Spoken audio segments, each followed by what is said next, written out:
Bill Richardson, Laura's husband. Mallow Run is a creek that runs through the farm, and it's named after George Mallow, who's my great-great-great-grandfather, who came from Virginia to Indiana, settled here in 1835. This was originally, I guess, an idea of my father, who's still working here in the winery. In 2000, we planted an acre of grapes. He had read in a Louisville newspaper that Indiana wineries were wanting other people to grow grapes. So he thought that would be a fun thing to do. When he retired, he'd move back to the family farm, grow grapes. We planted an acre in 2000, another acre in 2001. And soon after that, kind of decided we have this barn. Turning it into a tasting room would be kind of an excuse to save the barn that was kind of in disrepair. So we decided to turn that vineyard into a winery and vineyard, and then further expanded the vineyards after that. My dad was a home winemaker, so he had done several batches in the basement when I was little, and then kind of picked it up again once we had our own grapes and toyed around. And then I kind of did a lot of trial and error, a lot of reading, going to Purdue seminars, and kind of learned as I went as we opened up. The farm has been in Bill's family since 1835, and this is where his dad was born and raised. And then his dad moved to New Albany to teach English, which is where Bill grew up, but this is where his grandparents were growing up. And this, although maybe grapes and winemaking weren't your passion necessarily, you did always feel that your heart was here on the farm, I think. And he studied ag at Purdue and knew that he wanted to do something back here on the farm that had been in the family for all those years. So that's kind of that. Yeah, I didn't know what I was going to do, but knew I wanted to come back to the farm and do something. And so fate led us into grapes, I guess. Awesome. It was about saving the barn. We wanted to keep it as rustic and as original as possible. We hired a formerly Amish Mennonite barn restoring company out of northern Indiana. So they came down and spent almost a year doing the restoration of this barn. As we've been supported by our customers in the community, we've just tried to listen and grow and just evolve with what the community has told us that they've enjoyed. So it's definitely been stages of growth and change, and I think we're open to continuing to change and evolve and make adjustments. Yeah, we're very much known for our weekend events now, and that started out with Laura's idea of, hey, we could serve pizza here and have some music and maybe people will come out. So we did that early on, and that's evolved into now Saturday nights, our concerts every Saturday. Sometimes we have pizza, sometimes we have food trucks that come out. That is that we learned that if there's food and there's music, that people come, and people love being outside, and I think feeling like, there's not a lot of pressure. You can bring family members, kids are welcome,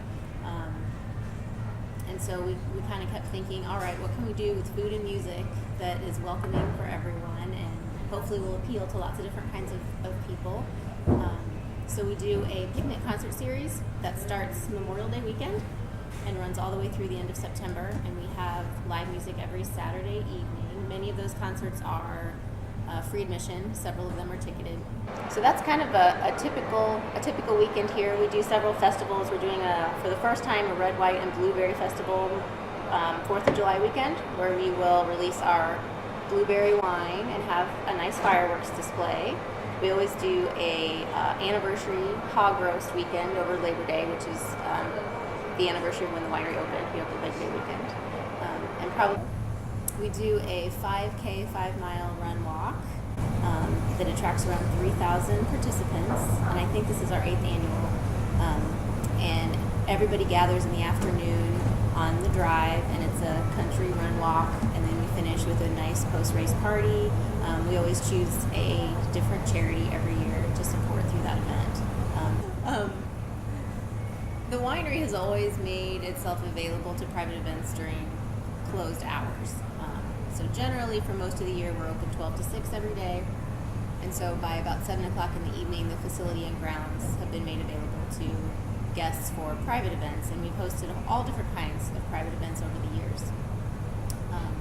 And still do. I mean, the tasting room is a great space for a rehearsal dinner or some kind of a family celebration, anniversary. that kind of thing.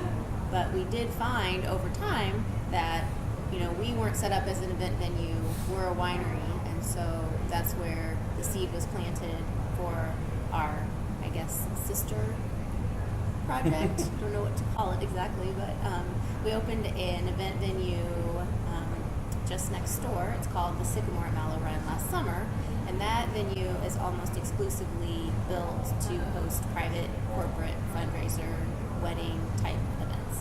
So we do.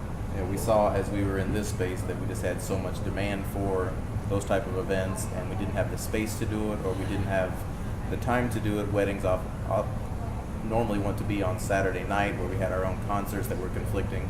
So we decided to build something separate. So it's quarter mile, half mile away, so you can still have outdoor activities in both spots, and they don't interfere with each other. I think we better talk about our can.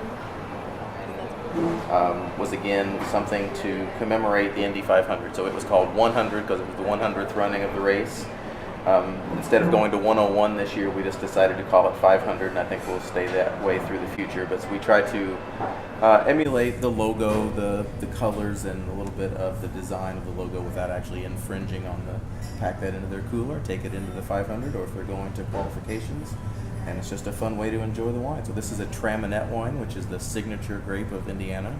It's a little bit sweet, a little bit bubbly, and it's just a nice, refreshing wine. That's awesome. That's a great idea. Canned wine is great for picnic season, and that's kind of our motto is work hard, picnic often, and so we kind of tied that in. You can pack these in a picnic or a cooler and in a hiking bag.